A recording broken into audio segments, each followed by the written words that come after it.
Assalamualaikum warahmatullahi wabarakatuh. Saya Muhammad Khudori, dosen ilmu hadis Universitas Islam Negeri Wali Songo Semarang.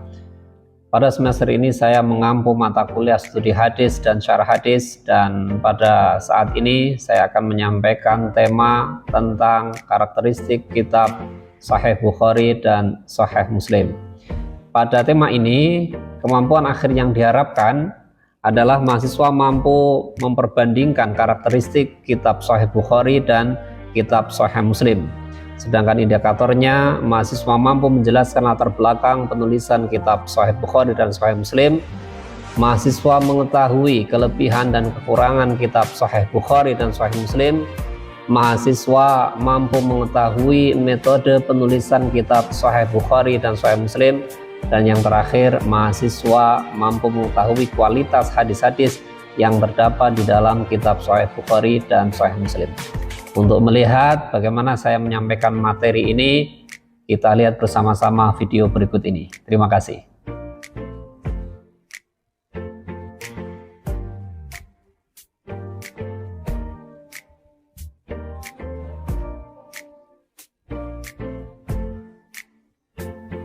Assalamualaikum warahmatullahi wabarakatuh. Alhamdulillah, wassalatu wassalamu ala rasulillah wa ala alihi wa sahbihi wa man tabi'ahu wa la hawla wa la quwata illa billah. Rabbi syrah li sadri wa yassir li amri wa hlul uqdatam min lisani yafqahu qawli bi rahmatika ya arhamar rahimin. Wa la hawla wa la quwata illa billahil aliyyil azim, amma ba'd. Gimana kabarnya semuanya? Sehat walafiat? Alhamdulillahirabbil alamin. Pada pertemuan kemarin kita sudah membahas tentang ragam metode penulisan hadis ya. Baik, saya coba nyalakan dulu.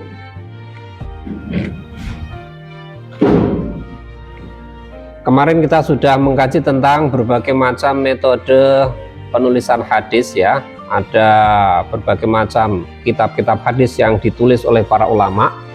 Nah, pada hari ini, pada pertemuan kali ini kita akan mengkaji secara spesifik ya metode ataupun karakteristik kitab Sahih Bukhari dan Sahih Muslim.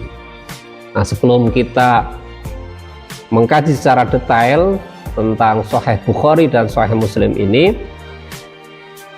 saya akan memberikan sedikit pengantar ya untuk menyambung dengan materi kita sebelumnya, bahwa kodifikasi hadis secara resmi itu terjadi di masa Khalifah Umar bin Abdul Aziz, yakni pada abad kedua Hijriah. Itu dimulai kodifikasi secara resmi. Apa artinya kodifikasi secara resmi itu? Kodifikasi secara resmi itu adalah kodifikasi yang diperintahkan oleh seorang khalifah. Jadi kita tahu bahwa sebelumnya itu sudah ada kodifikasi secara kecil-kecilan, secara individual yang dilakukan oleh para sahabat, yang dilakukan oleh para tabi'in, dengan dibuktikan adanya beberapa kitab sahifah, catatan yang dimiliki oleh sebagian sahabat dan sebagian tabi'in. Nah, di masa abad kedua Hijriah, di masa pemerintahan sahabat Khalifah Umar bin Abdul Aziz ini, dimulailah kodifikasi secara resmi, di mana saat itu Umar bin Abdul Aziz memerintahkan Ibnu Syihab Az-Zuhri yang wafat tahun 124 Hijriah untuk membukukan hadis-hadis Nabi Shallallahu Alaihi Wasallam. Nah, setelah kodifikasi secara resmi ini, kemudian bermunculan berbagai macam kitab-kitab hadis yang ditulis oleh para ulama di zaman itu ya. Sehingga pada tema kali ini, kemampuan akhir yang diharapkan adalah mahasiswa mampu memperbandingkan ya karakteristik kitab Sahih Bukhari dan Sahih Muslim. Mari sebelum kita ke Sahih Bukhari dan Sahih Muslim, kita lihat ada beberapa tipologi kitab hadis di situ, ya.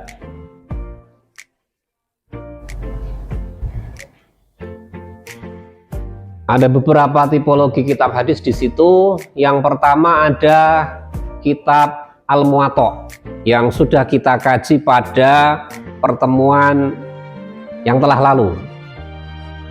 Kemudian juga ada Al-Musnad yang juga sudah kita kaji pada pertemuan yang telah lalu. Lalu kemudian ada Al-Jami yang nanti akan kita diskusikan pada pertemuan kali ini, yakni Sahih Bukhari dan Sahih Muslim. Kemudian ada As-Sunan, kemudian lagi ada Al-Musannaf, ada Al-Mustadrak, ada Al-Mustakhraj, dan ada Al-Ma'ajim. Kira-kira ada yang masih ingat tentang definisi kitab-kitab ini?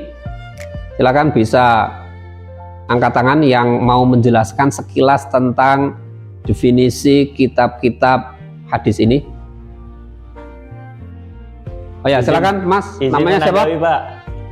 Jadi sesuai apa yang telah dibahas minggu kemarin, yaitu kita membahas tentang bagaimana itu definisi dari kitab Al-Muwatta dan bagaimana itu definisi dari kitab Al-Musnad. Saya ingin menyampaikan sedikit tentang Al-Muwatta. Muwatta itu dapat diartikan secara bahasa ialah musahal, yang dapat diartikan juga yang dipermudah, dan atau juga bisa diartikan muhayya, yang disiapkan. Adapun menurut istilah, Muwatta dalam studi kitab hadis adalah kitab yang disusun berdasarkan bab-bab ilmu fikih dan tidak hanya berisikan hadis-hadis marfu saja, tetapi juga banyak yang memuat hadis mauquf, mautu. Pada dasarnya Muwatta itu dalam studi kitab hadis memiliki maksud yang sama dengan kitab Musannaf, yaitu kitab Muwatta yang populer ialah Al-Muwatta karya Imam Malik.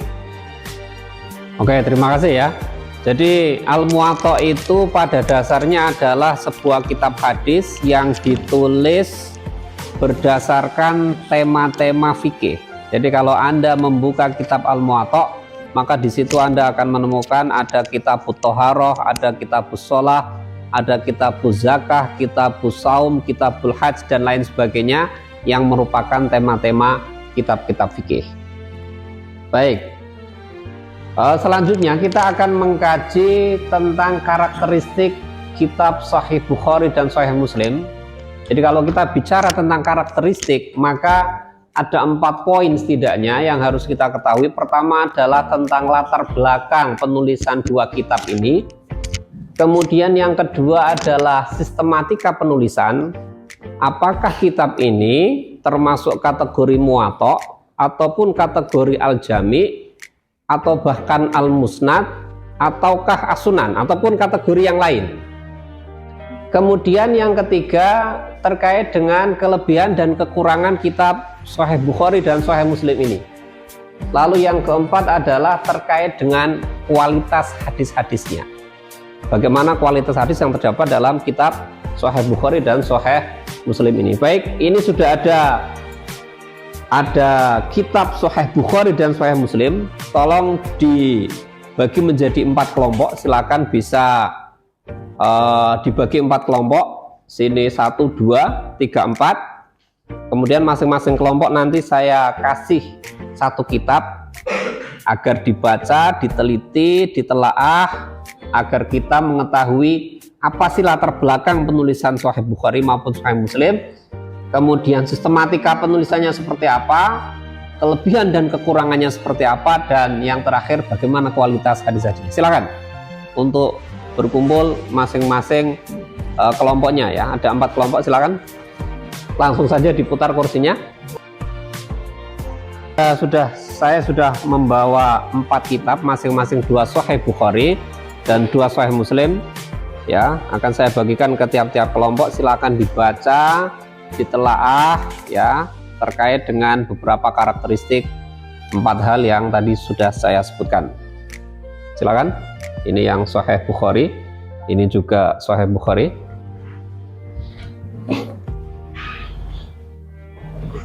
Dan ini ada Sahih Muslim. Silakan. Nah, silakan dibuka, dibaca. Kita mencari, mentelaah satu yang berkaitan dengan latar belakang penulisan dua kitab Sahih ini.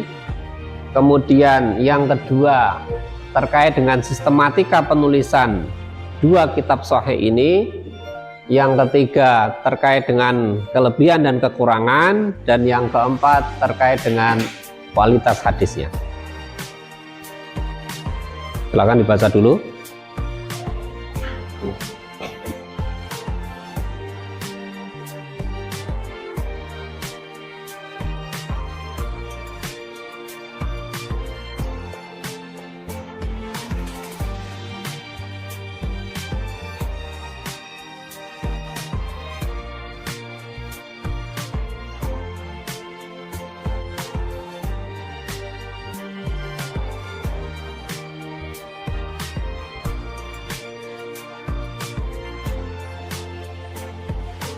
Oke, sekarang saya minta untuk perwakilan kelompok yang menelaah kitab Sahih Bukhari untuk menuliskan hasil temuannya terkait dengan latar belakang, kemudian sistematika penulisan, kelebihan dan kekurangan, dan kualitas hadis di papan tulis yang telah tersedia. Silakan.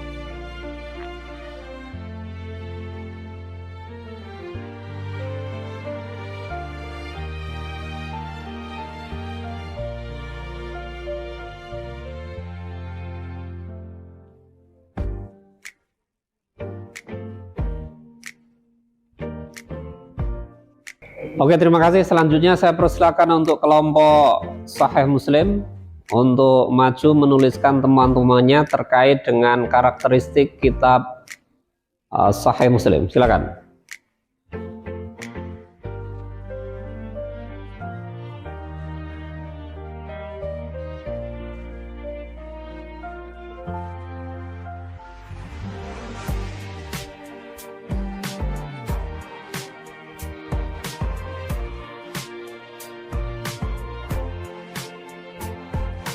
Oke, setelah kita membaca dan menelaah masing-masing dari kitab Sahih Bukhari dan Sahih Muslim, maka kita akan menemukan beberapa hal ya terkait dengan Sahih Bukhari dan Sahih Muslim. Yang pertama yaitu terkait dengan latar belakang. Ternyata latar belakang penulisan kitab Sahih Bukhari dan Sahih Muslim ini berbeda. Al-Bukhari di situ disebutkan bahwa latar belakang penulisannya adalah karena permintaan dari gurunya yang bernama Ishaq bin Rahawayh. Sementara untuk Muslim ini latar belakangnya adalah untuk memudahkan mencari hadis-hadis sahih. Karena memang di zaman Imam Muslim itu banyak terjadi konflik politik, sehingga Imam Muslim menyadari bahwa untuk mencari hadis-hadis sahih itu tidaklah mudah. Oleh karenanya Imam Muslim kemudian menulis sebuah kitab yang mengumpulkan hadis-hadis sahih supaya masyarakat bisa mudah untuk mencari hadis-hadis sahih. Itu terkait dengan latar belakang. Jadi ada dua latar belakang yang berbeda antara Sahih Bukhari dan Sahih Muslim.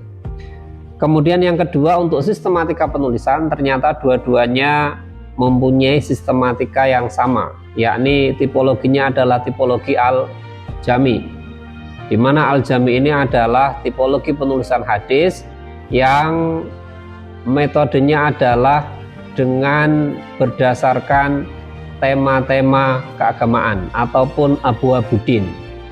Ini tentu berbeda dengan tipologi kitab Al-Muwatta yang sudah kita bahas pada pertemuan yang telah lalu.